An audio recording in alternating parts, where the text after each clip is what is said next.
ஒரு பேரே வரலாறு. இந்த லைனை ஜனநாயகன் படத்துல வர பாடல்ல என்ன யோசிச்சு வச்சாங்கன்னு தெரியல. ஆனா இது இன்னைக்கு நம்ம தளபதிக்கு நல்லாவே பொருந்தது. ஏன்னா இன்னைக்கு தேதியில தமிழ்நாட்டுல மட்டுமல்ல, இந்தியால மட்டுமல்ல, வேர்ல்டு லெவல்ல உச்சரிக்க கூட்டிய ஒரு பெயர் அப்படின்னா நம்ம தளபதி விஜய் தாங்க. அவர் தான் இன்னைக்கு ஹாட் ஆஃப் த டாபிக்கா இருக்காரு. தளபதி விஜய் அண்ணாவோட கடைசி படம், மிக எதிர்பார்ப்போட இருந்த படம் ஜனநாயகன். அந்த படத்தை ரிலீஸ் பண்ணி இருந்தாங்க அப்படின்னா நம்மளோட விஜய் அண்ணாவோட ஃபேன்ஸ் வந்து நல்லா என்ஜாய் பண்ணி தியேட்டர்ல போய் பார்த்திருப்பாங்க. மக்களும் ஃபேமிலியா தியேட்டர்ல போய் பார்த்து பொங்கலை என்ஜாய் பண்ணிருப்பாங்க. ஆனா இந்த படத்தை ரிலீஸ் பண்ண விடாம சிபிஎஃப்எஸ்சி பண்ற இந்த செயல் இன்னைக்கு பட்டி தொட்டி வரைக்கும் இந்த இஷ்யூவை மக்கள் பேசுறாங்க. ஏன் விஜய் படத்தை விடல, ஏன் விஜய் படத்தை ரிலீஸ் பண்ண விட மாட்டாங்க அப்படின்னு மக்கள் எல்லாம் கேள்வி கேட்கறாங்க. ஒரு பக்கம் இந்த படத்துக்கான மக்களான ஆதரவு வந்து பெருகிக்கிட்டே போயிட்டு இருக்கு.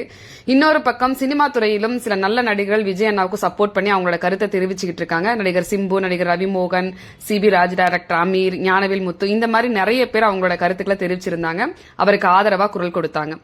அதேபோல் தேசிய காங்கிரஸ் கட்சியோட தமிழக தலைவர்கள் தளபதி விஜய் அவர்களுக்கு ஆதரவா நிறைய மெசேஜ் போட்டிருந்தாங்க. இன்னைக்கு காங்கிரஸ் கட்சியோட தலைவர் ராகுல் காந்தி அவருடைய எக்ஸ் தளத்தில் தளபதி விஜய் அவர்களுக்கு ஆதரவாகவும் சென்ட்ரல் கவர்மெண்ட் அப்போஸ் பண்ணியும் டைரக்டாவே மெசேஜ் போட்டிருக்கிறாரு. இது இன்னைக்கு செம வைரலா போயிட்டு இருக்குங்க. படம் அப்படிங்கிறது ஒரு சாதாரண விஷயம். நார்மலா ரிலீஸ் ஆகி இருக்க வேண்டிய ஒரு விஷயத்த இந்த மாதிரி ஒரு நேஷனல் லெவல் இஷ்யூவா இல்ல நேஷனல் ரெவல்யூஷனாவே மாத்திட்டாங்க. இது நம்ம எப்படி பார்க்கணும் அப்படின்னா, ஃப்ரீயாவே நேஷனல் லெவல் ப்ரமோஷன் பண்ணிட்டு இருக்காங்க அப்படின்னு நம்ம பார்க்கணும். இந்திய சினிமா வரலாற்றுல எந்த ஒரு நடிகருக்குமே கொடுக்கப்படாத அழுத்தம் இன்னைக்கு தளபதிக்கு கொடுக்கப்பட்டிருக்கு. ஆனா இத சென்ட்ரல் கவர்மெண்டோட பயம் அப்படின்னு மக்கள் சொல்லிக்கிட்டு இருக்காங்க. பிஜேபி ஃபியர்ஸ் ஜனநாயகன் அப்படிங்கிற ஹேஷ்டேக்க வைரலா தெரிக்க விட்டுக்கிட்டு இருக்காங்க. இதுக்கு நடுவுல நேத்திக்கு விஜய் அண்ணா கரூர் இன்சிடென்ட் தொடர்பா சிபிஐ என்கொயரிக்காக டெல்லிக்கு போனாங்க. அங்கு அவருக்கு நேத்து 7 hours including lunch 7 hour enquiry நடந்ததா சொல்றாங்க. இதுல எத்தனை பேர் நோட் பண்ணிருப்பீங்கன்னு தெரியல. நேத்து விஜய் அண்ணா டெல்லி ஏர்போர்ட்ல பார்க்கும்போது கருப்பு கலர் சட்டை போட்டுட்டு இருந்தாரு. கருப்பு கலர் சட்டை அணிந்து அவரை நம்ம அதிகம் பார்த்தது கிடையாது. ஆல்ரெடி அஜித் அவங்களோட கஸ்டடியல் டெத் அப்போ வந்து அதுக்கான போராட்டத்துல வந்து கருப்பு சட்டை போட்டிருந்தாங்க.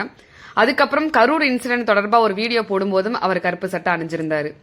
சோ இன்னைக்கு டெல்லிக்கு போகும்போது அவர் கருப்பு சட்டை போட்டு போனதுக்கு பின்னாடி மிகப்பெரிய காரணம் இருக்கு அப்படின்னு விர்ச்சுவல் வாரியர்ஸ் எல்லாருமே டீகோட் பண்ணிட்டு நிறைய வீடியோ போட்டுக்கிட்டு இருக்காங்க. நீங்களும் பார்த்திருப்பீங்கன்னு நினைக்கிறேன். எது எப்படியோ அழுத்தம் கொடுக்க கொடுக்கத்தான் அவரோட வளர்ச்சி அசுர வளர்ச்சியா மாறிக்கிட்டு இருக்கு. எல்லாம் இருக்கட்டும், ஜனநாயகம் படம் எப்ப ரிலீஸ் தானே கேக்குறீங்க. அதை இப்போதைக்கு உறுதியா சொல்ல முடியாது. ஏன்னா ஆல்ரெடி தமிழ்நாட்டுல ஜனவரி 21க்கு தான் ஜனநாயகன் ரிலீஸ் தொடர்பா கேஸ் வந்து விசாரணைக்கு வரும் அப்படின்னு சொல்லிட்டு இருந்த நிலையில கேவிஎன் ப்ரொடக்ஷன் டைரக்டா நேற்றுக்கு சுப்ரீம் கோர்ட்ல போயிட்டு அவசர வழக்கா எடுத்து விசாரிக்கணும்னு ஃபைல் பண்ணி இருந்தாங்க.